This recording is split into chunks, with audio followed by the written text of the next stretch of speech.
Oser désobéir n'est pas un goût du tumulte. Ce n'est pas une ivresse de rupture, ni le plaisir un peu enfantin de dire non pour entendre résonner sa propre voix contre le mur du monde. La désobéissance véritable est plus grave, plus nue, plus silencieuse. Elle ne cherche pas le fracas. Elle accepte plutôt de porter seule un moment le poids d'une conscience éveillée. Il arrive en effet qu'une loi, qu'un ordre, qu'une consigne parfaitement rédigée, impeccablement scellée du sceau de l'autorité, vienne heurter en nous une vérité plus ancienne et plus exigeante.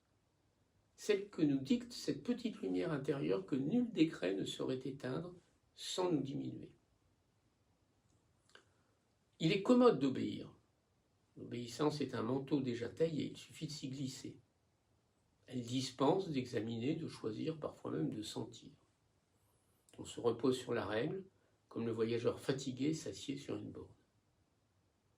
Et pourtant, l'esprit humain, si l'on suit la leçon d'Alain, n'est jamais plus digne que lorsqu'il exerce son jugement. Penser, ce n'est pas simplement enregistrer le réel ou se soumettre au fait accompli. Penser, c'est résister. Résister aux emballements, au prestige, aux mots d'ordre, aux passions collectives, à cette pente si douce et si dangereuse, qui pousse chacun à remettre sa responsabilité entre les mains de quelque puissance extérieure. Alain savait que le citoyen n'est pas fait pour adorer l'État comme un veau décoré de tampons administratifs. Il est fait pour le surveiller, le discuter, le limiter, lui rappeler qu'aucune institution n'est sacrée dès lors qu'elle oublie l'homme. Désobéir alors ne consiste pas à mépriser la loi, mais à la prendre assez au sérieux pour exiger qu'elle demeure juste. Une loi n'est pas bonne parce qu'elle est la loi. Elle n'est honorable que si elle protège ce qu'il y a d'honorable en chacun. Dès qu'elle devient machine aveugle, dès qu'elle écrase sous la généralité abstraite des vies singulières, elle appelle non pas la haine, mais la vigilance. Il faut alors cette force rare qui ne casse rien et ne s'agenouille pas. Une force sans brutalité, une fermeté calme, un refus poli, invincible. Car la violence, même quand elle se croit au service du bien, emporte avec elle une part de ce bien.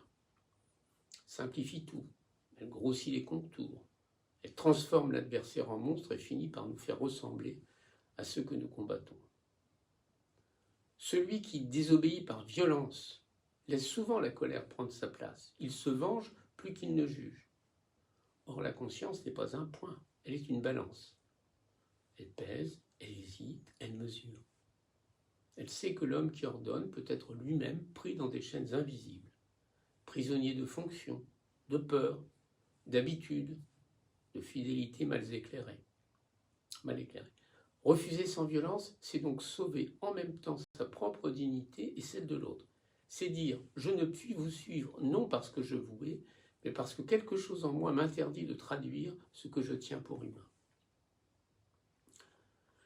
Il y a dans cette attitude une noblesse modeste. Elle ne parade pas. Elle ne se met pas en scène, comme un héros de théâtre qui voudrait que le ciel lui-même applaudisse sa belle insoumission. Bien souvent, désobéir sans violence s'expose à l'incompréhension, au ridicule, à l'isolement. Le monde aime les rangs bien tenus.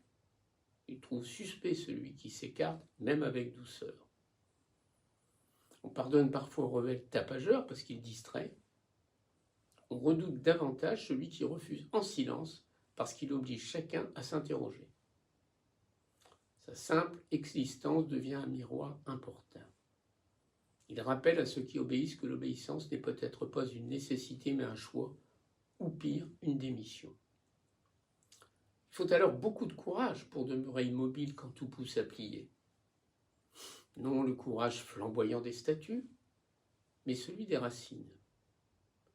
Le courage de celui qui tient dans l'ombre sans certitude d'être compris, sans garantie de victoire, sans autre récompense que l'accord secret entre son acte et sa conscience. Alain, qui se méfiait tant des enthousiasmes collectifs et des puissances dans l'uniforme, nous apprend que la liberté n'est pas un cri, mais un exercice. Il faut l'exercer contre la peur, contre l'habitude, contre le respect exagéré des puissants. penser par soi-même, c'est déjà désobéir un peu. Refuser d'appeler juste ce que l'on sait injuste, c'est commencer à redevenir libre. Mais cette désobéissance ne peut être pure humeur. Elle oblige à une ascèse. Avant de dire non, il faut s'être longuement assuré que ce non ne vient ni d'un caprice, ni d'un orgueil blessé, ni d'une passion déguisée en principe. Rien n'est plus facile que de baptiser conscience une simple préférence personnelle. Rien n'est plus dangereux que de transformer son ressentiment en haute morale. Désobéir dignement suppose donc une discipline intérieure. Examiner ses motifs, éprouver ses raisons, consentir à être contredit, accepter même l'idée qu'on pourrait se tromper. La conscience n'est pas un trône, c'est un poste de veille battu par les vents.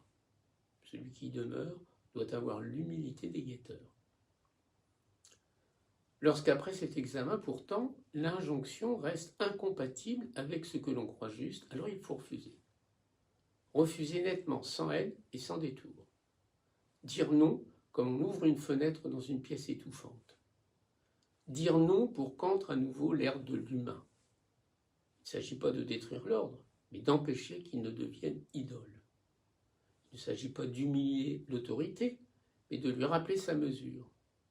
Toute autorité qui ne supporte pas la conscience est déjà malade de sa propre démesure. La plus haute forme de désobéissance est peut-être celle qui accepte les conséquences de son refus. Non par goût du sacrifice, encore une fois, mais parce qu'assumer la peine, la sanction, l'exclusion éventuelle, c'est montrer qu'on ne cherche pas à échapper à la communauté, mais à élever. Celui qui désobéit sans violence ne se place pas hors du monde, il appelle le monde à devenir meilleur que lui-même.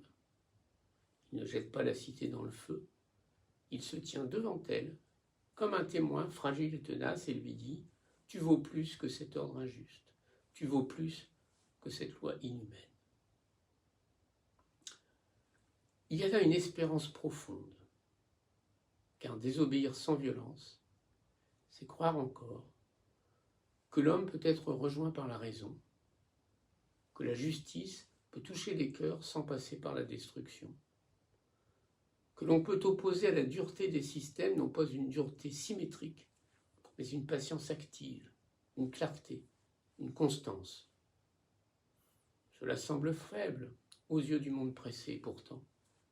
Les grandes violences font souvent beaucoup de ruines et peu de vérité, tandis qu'une conscience ferme, exposée au grand jour, peut fissurer longtemps les murailles les mieux cimentées. La douceur, lorsqu'elle est alliée à l'intransigeance morale, devient une force redoutable. C'est une eau qui, goutte à goutte, traverse la pierre. Ainsi, oser désobéir, ce n'est pas vrai préférer sa volonté à la loi. C'est préférer la justice à la servilité. C'est refuser de laisser mourir en soi cette part inviolable qui sait reconnaître l'homme dans l'homme. C'est comprendre que l'ordre n'est respectable qu'à condition de demeurer au service de la vie, et que la paix elle-même n'est pas une valeur si elle n'est que le silence imposé aux consciences. Il faut parfois troubler paisiblement l'ordre apparent pour sauver l'essentiel. Peut-être est-ce là le paradoxe le plus beau.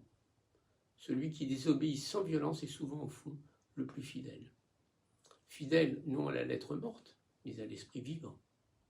Fidèle non aux procédures, mais à la dignité qu'elle devrait protéger. Fidèle non au commandement, mais à l'humanité, sans laquelle tout commandement n'est une mécanique, de plus dans le grand atelier des obéissances tristes. Désobéir ainsi, c'est refuser de devenir rouage. C'est de demeurer homme tout simplement. Et cette simplicité-là a parfois le prix d'un immense courage.